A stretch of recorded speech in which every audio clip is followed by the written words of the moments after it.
എനിക്ക് ഈ കേരളത്തിന്റെ പ്രതിപക്ഷ നേതാവ് ആരാകും എന്നത്, കേരളത്തിന്റെ മുഖ്യമന്ത്രി ആരാകും എന്നതുപോലെ തന്നെ ആകാംക്ഷ ഉണർത്തുന്ന ഒരു ചോദ്യമായി നമ്മുടെ മുന്നിൽ നിൽക്കുന്നുണ്ട്. പക്ഷേ ഈ പ്രതിപക്ഷ നേതൃസ്ഥാനത്തെക്കുറിച്ച് മാത്രമല്ല, CPM എന്ന പാർട്ടി ഘടനയിൽ ഈ തെരഞ്ഞെടുപ്പിന്റെ ആഘാതം ത്തിന്റെ ഭാഗമായി എന്ത് മാറ്റമാണ് വരാൻ പോകുന്നത് എന്നതുകൂടി ചർച്ച ചെയ്ത് അതിൻ്റെ ഭാഗമായി വേണം പ്രതിപക്ഷ നേതാവിനെ കുറിച്ച് ആലോചിക്കാൻ എന്നതാണ് എൻ്റെ അഭിപ്രായം. കാരണം ഈ പാർട്ടിയിൽ ആഴത്തിലുള്ള പരിശോധന ആവശ്യമാണെന്ന് CPMന്റെ സംസ്ഥാന സെക്രട്ടറി MV ഗോവിന്ദൻ പറഞ്ഞു കഴിഞ്ഞു. ഇത് ഒരു ഭരണവിരുദ്ധ വികാരമായിരുന്നോ അതോ പിണറായി വിജയൻ വിരുദ്ധ വികാരമായിരുന്നോ ഈ തെരഞ്ഞെടുപ്പ് ജനവിധിയിൽ അലയടിച്ചത് എന്ന കാര്യത്തിൽ ഒരു കൃത്യതയുള്ള ഒരു ഉത്തരം ഇതുവരെ CPMന്റെ നേതാക്കൾ പറഞ്ഞിട്ടില്ല. ഇപ്പോൾ MA ബേബി CPMന്റെ അഖിലേന്ത്യാ ജനറൽ സെക്രട്ടറിയോട് ചോദിച്ചപ്പോൾ അദ്ദേഹം ഒരു ഭരണവിരുദ്ധ വികാരം ഉള്ളതായി പറഞ്ഞില്ല.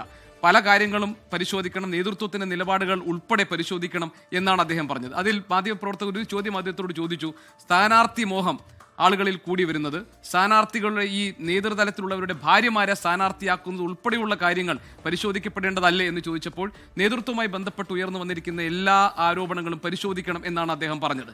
MV ഗോവിന്ദൻ മാസ്റ്റർ ഇന്ന് പ്രതികരിച്ചപ്പോൾ, കഴിഞ്ഞ ദിവസം പ്രതികരിച്ചപ്പോൾ അദ്ദേഹം പറഞ്ഞത് വിമതരായി ഈ പാർട്ടിയിൽ നിന്ന് വിട്ടുപോയവരുടെ പ്രശ്നങ്ങൾ കൂടി പരിശോധിക്കണമെന്നാണ്. അപ്പോൾ ആഴത്തിലുള്ള ഒരു പരിശോധന വേണം എന്ന് ഗോവിന്ദൻ മാസ്റ്റർ പറയുന്നുണ്ട്. കാരണം തളിപ്പറമ്പിൽ ഗോവിന്ദൻ മാസ്റ്റർ മത്സരിച്ച് വലിയ ഭൂരിപക്ഷത്തിൽ ജയിച്ച സ്ഥലത്ത് മറ്റൊരു ഗോവിന്ദൻ, അതായത് TK ഗോവിന്ദൻ ആ പാർട്ടിയിൽ നിന്ന് പുറത്തുപോയി അദ്ദേഹത്തിന്റെ ഭാര്യയെ, ഗോവിന്ദ മാസ്റ്ററുടെ ഭാര്യയെ പരാജയപ്പെടുത്തിയ സാഹചര്യം, ഈ പ്രശ്നങ്ങളൊക്കെ CPM സംസ്ഥാന സെക്രട്ടറി നില അദ്ദേഹത്തിന് നേരെയും വിരൽ ചൂണ്ടുന്നത്. അപ്പോൾ പാർട്ടിക്കകത്ത് തന്നെ സംഘടനാ തലത്തിൽ തന്നെ വലിയ ഒരു അഴിച്ചുപണിയോ അല്ലെങ്കിൽ ഇതിന്റെ നേതൃമാറ്റത്തെക്കുറിച്ചൊക്കെ ആലോചിക്കേണ്ടുന്ന ഒരു സന്ദിഗ്ധ ഘട്ടത്തിലാണ് ഇന്ന് ഇടതു പാർട്ടികൾ വന്നു നിൽക്കുന്നത്. അതേ പ്രശ്നം CPM അഭിമുഖീകരിക്കുന്നുണ്ട്. ബിനോയ് വിശ്വത്തിനെതിരായിട്ടുള്ള അപസ്വരങ്ങൾ ഇതിനോടകം തന്നെ പാർട്ടിക്കകത്ത് നിന്ന് ഉയർന്നു കഴിഞ്ഞിട്ടുണ്ട്.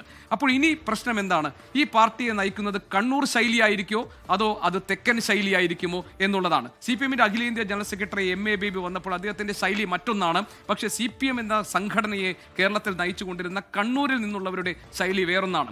ഇനി ദിലീപും ഹാഷ്മിയും ഒക്കെ പറഞ്ഞതുപോലെ പ്രതിപക്ഷ നേതൃസ്ഥാനത്ത് നിൽക്കുമ്പോൾ അത് വളരെ ഉത്തരവാദിത്വം നിറഞ്ഞതാണെന്നത് മാത്രമല്ല, വലിയ മൂർച്ച കൂടിയ ആയുധങ്ങൾ ഉപയോഗിച്ച് പോരാടേണ്ടുന്ന ഒരു പദവി കൂടിയാണ്. പിണറായി വിജയൻ മുഖ്യമന്ത്രി എന്ന നിലയിൽ അല്ലെങ്കിൽ ഇടതു മുന്നണിയിലെ അംഗങ്ങൾ അവിടെ നിന്ന് ഇറങ്ങിപ്പോകുമ്പോൾ തിരിച്ചു വരുന്ന നിയമസഭയല്ല ഇനി കാണാൻ പോകുന്നത്. കാരണം അവിടെ 3 BJP അംഗങ്ങൾ കൂടിയുള്ള നിയമസഭയിലേക്കാണ് ഇവർ പ്രതിപക്ഷത്ത് ഇരിക്കാൻ പോകുന്നത്. അപ്പോൾ എങ്ങനെയായിരിക്കണം കേരളത്തിന്റെ രാഷ്ട്രീയ പോരാട്ടം കൊണ്ടുപോകേണ്ടതും, ഏതൊക്കെ വിഷയങ്ങളിലാണ് ക്രിയാത്മകമായും അതിന്റെ രാഷ്ട്രീയ മാനങ്ങൾ മുൻനിർത്തിയും പോരാടേണ്ടത്, അതിന് എത്രത്തോളം മൂർച്ചയോടുകൂടി പോരാടാൻ കഴിയും തുടങ്ങിയുള്ള ചോദ്യങ്ങളുണ്ട്. ശാരീരിക അവശതകൾ അടക്കമുള്ള, ആരോഗ്യ പ്രശ്നങ്ങൾ അടക്കമുള്ള കാര്യങ്ങൾ കൂടി പരിഗണിച്ചായിരിക്കും ഈ പ്രതിപക്ഷ നേതൃസ്ഥാനത്തേക്ക് പിണറായി വിജയൻ വരുമോ ഇല്ലയോ എന്ന കാര്യം ഇനി തീരുമാനിക്കാൻ പോകുന്നത്. അങ്ങനെ അല്ലെങ്കിൽ, കാരണം പോളിറ്റ് ബ്യൂറോ അംഗം പിണറായി ഉൾപ്പെടെ 4 പേര്, 4 കേന്ദ്ര കമ്മിറ്റി അംഗങ്ങൾ ഉൾപ്പെടെയുള്ളവർ ഈ തെരഞ്ഞെടുപ്പിൽ മത്സരിക്കാനുണ്ടായിരുന്നു. അതിലെ സെക്രട്ടേറിയറ്റ് അംഗങ്ങളായി ഇപ്പോൾ KK Shailaja, P Rajeev, TP Ramakrishnan, VN Vasavan, KK ചന്ദ്രൻ എല്ലാവരും തോറ്റു. പിന്നെയുള്ള ഒരു ഓപ്ഷൻ എന്ന് പറയുന്നത് ഒന്നെങ്കിൽ പിണറായി വിജയൻ അല്ലെങ്കിൽ KN ബാലഗോപാൽ എന്നതാണ്. അതിൽ പിണറായി വിജയന്റെ ശൈലിയാണോ ഇനി ഈ കേരളത്തിലെ പ്രതിപക്ഷത്തിന് വരാൻ പോകുന്നത് അതോ KN ബാലഗോപാലിന്റെ ശൈലിയാണോ? ഈ രണ്ട് ശൈലിയാണ്. ആ ശൈലിയിൽ ഏതാണ് വരാൻ പോകുന്നതെന്ന് നമുക്ക് കാത്തിരുന്ന് കാണാം. ഇന്ന് ദീപ്തി മേരി വർഗീസിനോട് മാധ്യമപ്രവർത്തകർ ആരായിരിക്കും മുഖ്യമന്ത്രി എന്ന് ചോദിച്ചപ്പോൾ ദീപ്തി മേരി വർഗീസ് ചോദിച്ചൊരു ചോദ്യം, നിങ്ങൾ പറയൂ പ്രതിപക്ഷ നേതാവ് പിണറായി വിജയൻ ആയിരിക്കുമോ അതോ മുഹമ്മദ് റിയാസ് ആയിരിക്കുമോ എന്നാണ്. അപ്പോൾ തിരിച്ച് ഒരു ചോദ്യം അവർ ഇങ്ങോട്ട് ചോദിച്ചിട്ടുണ്ട്. അപ്പോൾ ഞാൻ പറയുന്നത് ഇത് നിശ്ചയിക്കപ്പെടുന്നത് പാർട്ടിയുടെ മുഴുവൻ സംവിധാനങ്ങൾ അത് എങ്ങനെ പോകണം എന്നതിനെ കൂടി ആശ്രയിച്ചായിരിക്കും. പിണറായി വിജയൻ പ്രതിപക്ഷ നേതൃസ്ഥാനത്തേക്ക് വരുന്ന സാധ്യതയെ തള്ളിക്കളയാൻ കഴിയില്ല. ദീപ്തി നമ്മൾ ഗസ്റ്റിനെ വിളിക്കാൻ വേണ്ടി ദീപ്തിയാണല്ലോ വിളിക്കുക. അപ്പോൾ കോൺഗ്രസ് ഗസ്റ്റിനെ ചോദിക്കും, അപ്പോൾ ചോദിക്കും CPM ആരാ തരുന്നേ? ഞാൻ അതെന്താ ചോദിക്കുന്നത്? അപ്പോൾ CPM ഗസ്റ്റ് ആരാ, അത് നോക്കിയിട്ട് കോൺഗ്രസ് ഗസ്റ്റിനെ തരാം എന്ന് പറയും എന്ന് പറയുന്ന ശീലത്തിൽ പറഞ്ഞായിരിക്കണം. അല്ല, ചോദ്യത്തിന് മറുചോദ്യം, അതും ഒരു ചോദ്യം തന്നെയാണ്.